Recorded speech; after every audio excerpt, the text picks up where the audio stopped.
So let me look at this gospel and draw a teaching which really should influence us just even today.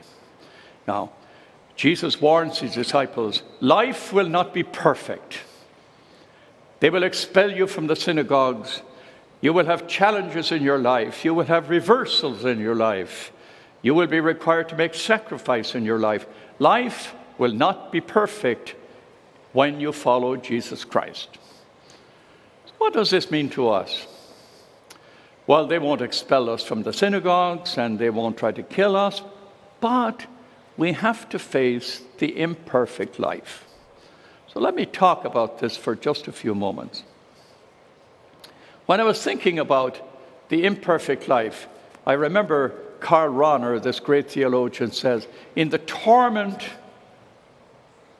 of attaining all things, we come to learn that every life is an unfinished symphony. There is no perfect life. Now, some of you may be interested in the opera. If you're interested in the opera, you might remember Puccini, who was my favorite. He wrote 12 operas. He died in 1924. But his last opera, he wrote Butterfly, La Bohème, and things very familiar to us. But his last one may not be familiar to us. It was called Turondo. And by the way, in the third act, it's got Nessun Dorma, which is the greatest, probably, aria of all tenors everywhere, Nessun Dorma. Well, he died before he finished the opera. But he left notes, and he left all sorts of directions, and his students came together, and they finished the opera. It was performed in 1925 at La Scala. And his friend Toscanini directed it.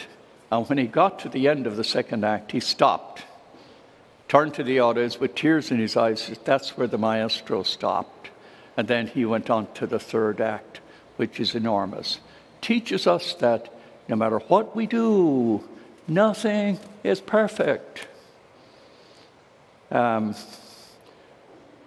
was a time when I used to go to Italy a lot, and when I went to Florence, everybody who goes to Florence goes to see David.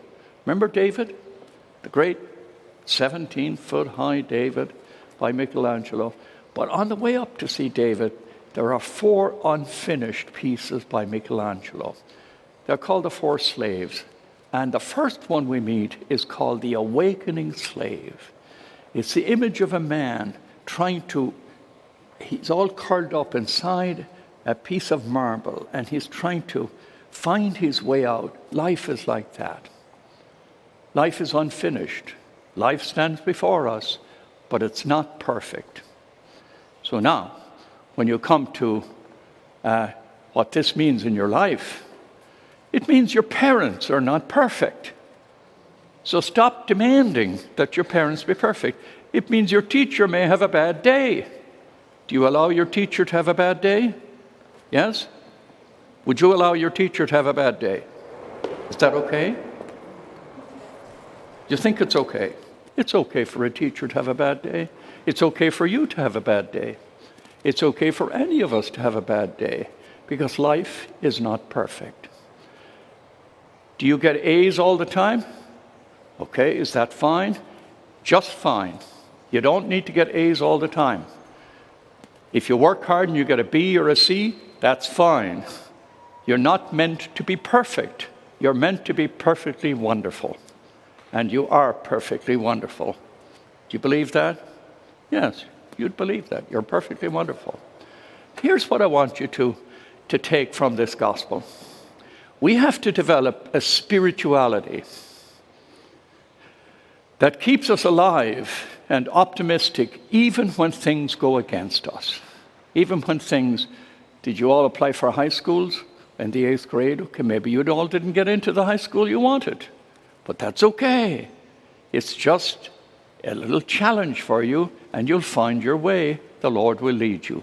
So to develop a spirituality for every one of us in life, your marriage isn't perfect. Okay. You're alone, and you get lonely sometimes because life isn't perfect. Your children don't meet your expectations. Life isn't perfect. But to develop a prayer and a spirituality that keeps us alive and keeps us optimistic, even when things go against us. That's the teaching of the gospel here today. So wherever you go, wander through this day, carry with you this sense that Jesus Christ is with you, and that you will be called to make sacrifice, you will be called to accept reversals, you will be called to understand that life isn't perfect. Because sometimes we think if we follow Jesus, everything is going to be perfect. And then we do the novena, and then we say the rosary, and then we come to Mass, and still it doesn't become perfect. But listen to the gospel. Jesus says, hey, if you follow me, you will be required to make sacrifice. So keep that in mind, okay? Today is not perfect, but it's just perfectly wonderful. Is that okay? Now, hands up who's going to have a good day. I don't see everybody's hand up for a good day. Okay, everybody's hands up for a good day. Wonderful. We're going to have a great day. Teachers, gosh, you're going to have a fantastic time today. Everybody's cheerful.